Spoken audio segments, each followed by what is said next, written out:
Assalamualaikum warahmatullahi wabarakatuh. Introduce myself, my name is Eka Dina. I'm from Electrical Engineering Muhammadiyah University of Surakarta. I will talk about global warming. You may have heard of global climate change, which is often called global warming. Whether or not people accept that humans are causing global warming, most folks have an opinion about it. But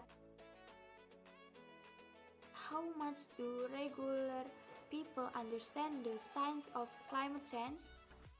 If you are asked to explain how global warming works, could you take a moment to try to explain to yourself how virtually all climate science think the Earth is warming? What is the physical or chemical mechanism? Don't feel bad.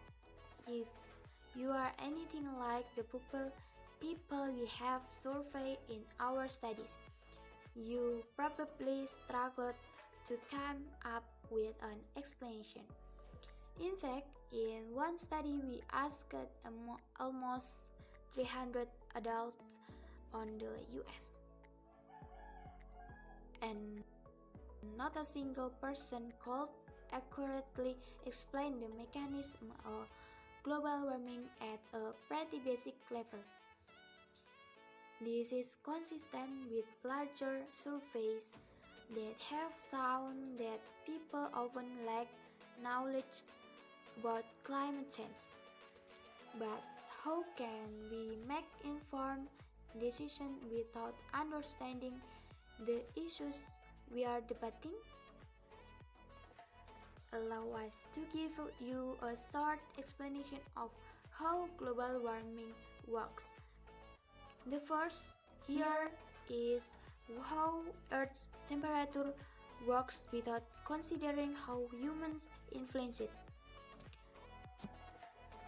The Earth absorbs light from the sun, which is mostly visible light.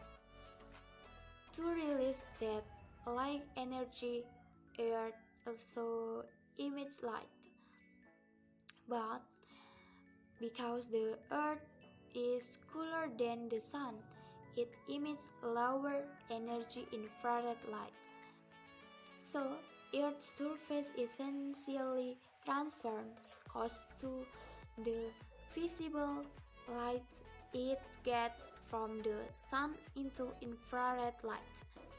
Greenhouse gases in the atmosphere, such as methane and carbon dioxide, let visible light pass through but absorb infrared light, causing the atmosphere to retain heat. This energy can be absorbed and emitted by the atmosphere many times before it eventually returns to outer space. The added time this energy hangs around has helped keep Earth warm enough to support life as we know it.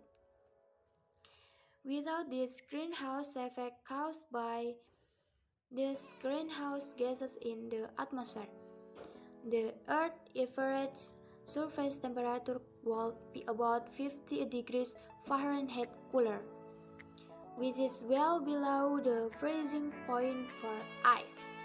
So, how have humans changed things?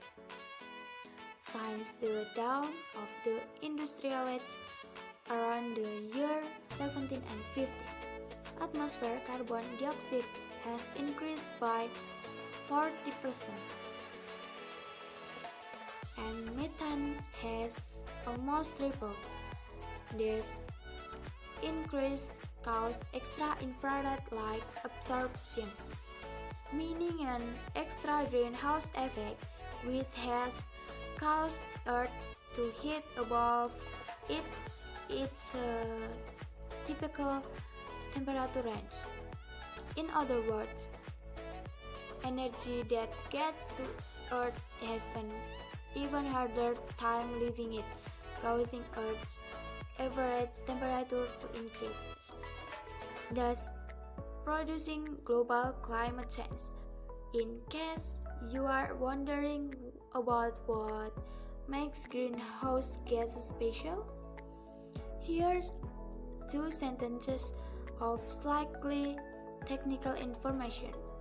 Greenhouse gases such as carbon dioxide absorb infrared light because their molecules can vibrate to produce a symmetric distribution of electric charge, which matches the energy level of various infrared wavelengths.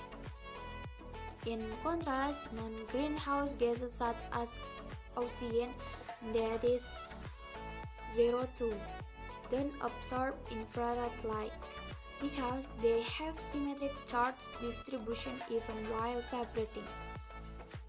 To wrap up, we'll quickly summarize the mechanism of global climate change.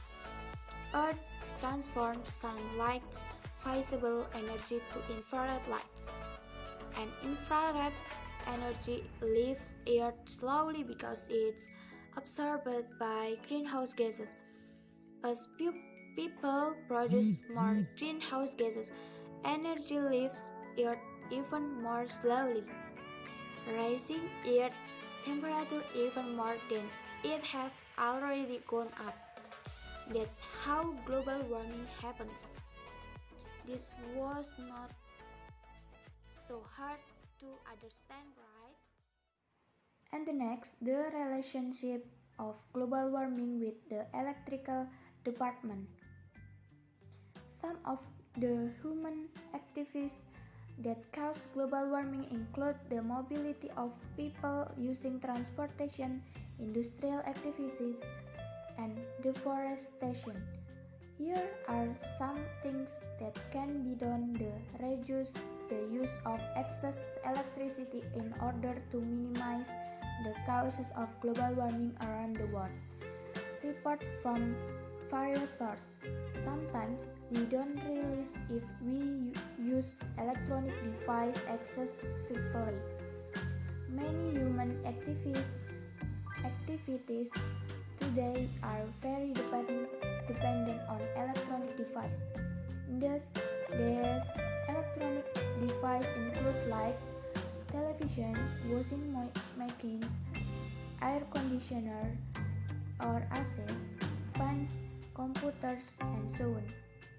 Some steps that can be applied including turning off the lights when not in use, such as late at night and during the day. During the day, make the most of the sunlight that comes into the house.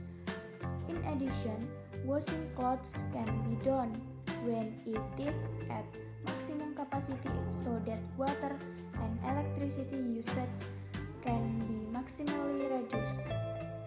Efficient use of electronics can also be done by unplugging switches and cables for electronic device after use. Do not leave the cord plugged into the socket. Even touch the electronic device is not used. If the cable is still plugged into the socket, there will still be electricity. Therefore, to reduce the causes of global warming, use electronic device wisely. Choose electronic device with low electrical power. This can help to reduce the volume of electricity usage quite effectively and efficiently. Do not choose electronic device with high wattage. This is because the use of electronic device with high wattage will be in line with the consumption of electric power used. Frequently used electronic devices such as irons, lights, and television will be better if they have low electrical power. Choose an electronic device not only through external appearance, but choose an electronic device by paying close attention to this. By choosing electronic device with low power, then you have minimized the causes of global warming. As a cause of significant global warming, the use of electricity needs to be controlled. This control method can be done naturally, namely through the maximum use of plants.